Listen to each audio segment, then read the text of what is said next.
Hi, my name is Robina McCurdy. I'm a founder member of Tui Community and Tui Land Trust that umbrellas this community, which is part of the context of Genoa Global Eco Village Network Oceania Asia. And today I'm travelling to Tui Barms, which just takes about 5 minutes walk from here, from the entrance to our Tui community right by the community house, and going to be speaking with Aralyn and Franz about Tui Barms as a solution on the economic sphere for how can people settle into rural land and still have a livelihood, manage to sustain themselves there, and manage to collectively birth and flourish a business which has ethical basis and makes a contribution to our whole community. And so, yeah, enjoy the journey. Hi, my name is Franz, and I've been working for Tui Barms since 1996. I'm the production manager and also part of the management team. Hi, my name is Aralyn, and I've been here at Tui Barms and Tui Community for 13 years, and my main role here is the pack-out shipping supervisor, and I'm also part of the marketing team, and I'm also a local sales rep for our local retailers. Tui Barms started because a person called Colin Isles, who was part of the resident group, he was a beekeeper, and he was making a balm out of the wax that he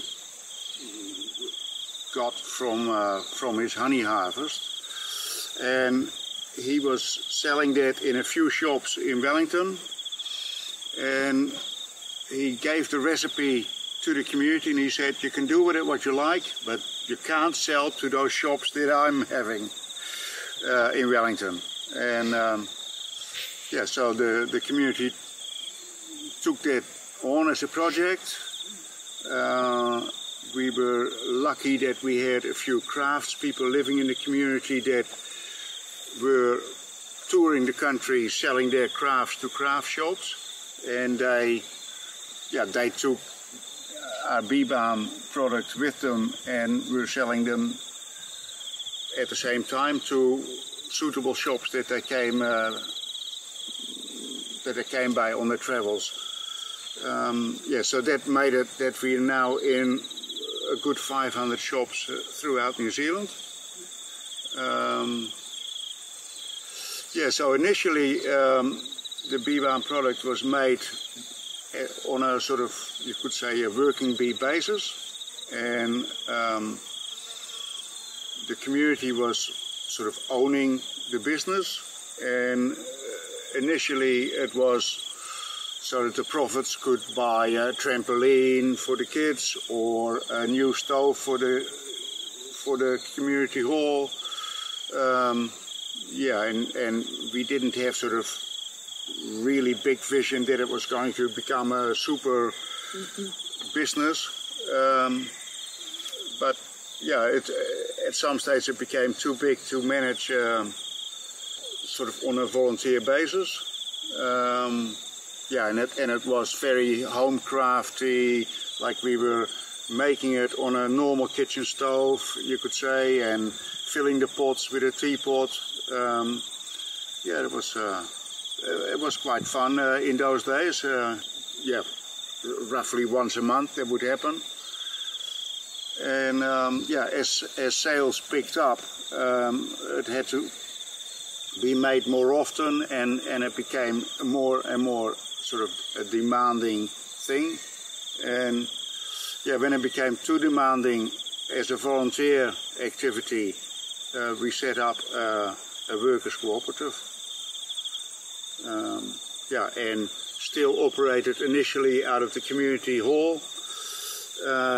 So then we built a building for us here on the land, and that has been expanding 3 times now to meet the needs of the business. Yeah. So as far as the range, we don't focus on mainstream advertising, at least not at this point in the 30-plus year history.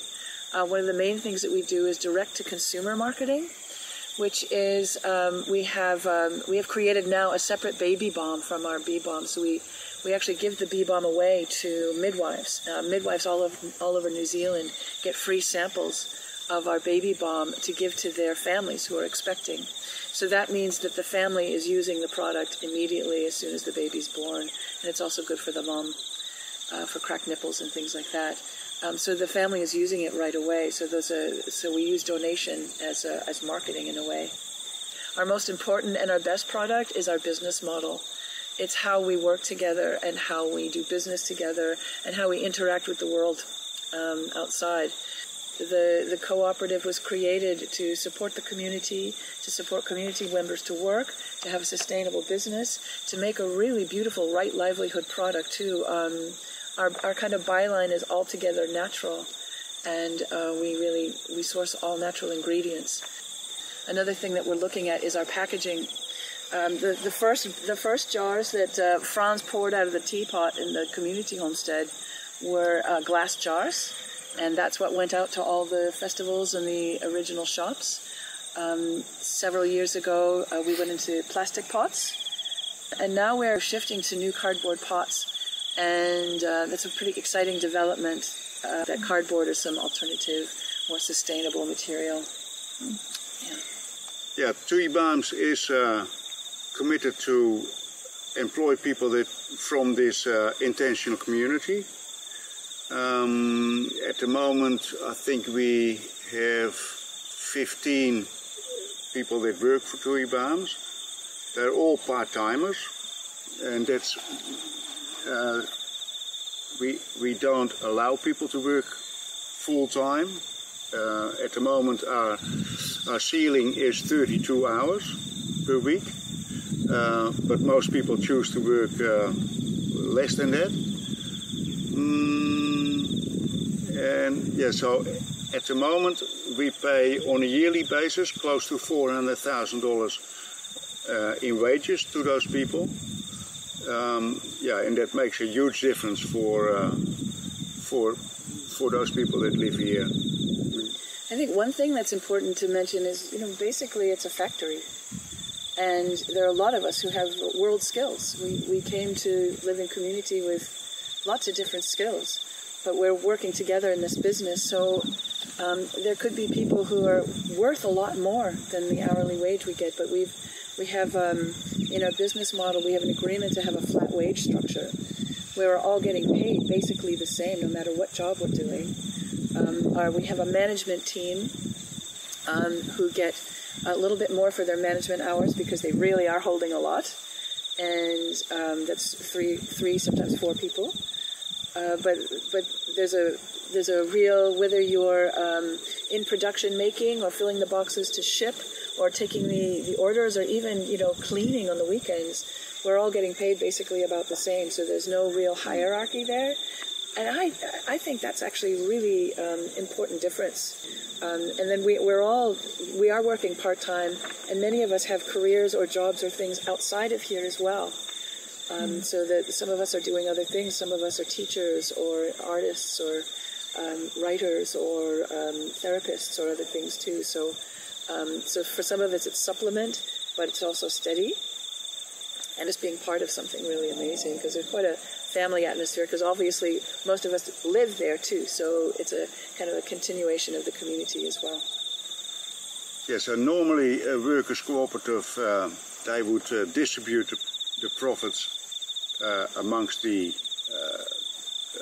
members of the co-op. Here we don't do that. In many ways we feel that the trust that owns this land owns the business. On paper it doesn't. We are our own entity, And that is mostly because we don't want the trustees of the TUI Trust to dictate how the people work here. We want the workers to be able to create a culture in which they work. We do donate all our profits away. There's definitely some money that we retain here to act as a financial cushion for us to operate from. If we see that we need to do some development in the near future, then we retain some of our profits to be able to do that without having to go to the bank. Practically, I mean, it's similar to creating a business is similar to creating a community. It really comes down to how well do you work together? Are your ideas practical? Are they beneficial? Are they sustainable long term? How do you deal with conflict? What are your relationships with money? Are you coming from lack? You know, the way that TUI Bombs happened, when you hear Frans tell the story, it really built organically from love. It was just like, oh, here, we're creating something here. It wasn't like, oh, we need something, we have to create something because we need something. It actually, so for me, it's just noticing what's already on the ground, what's already happening.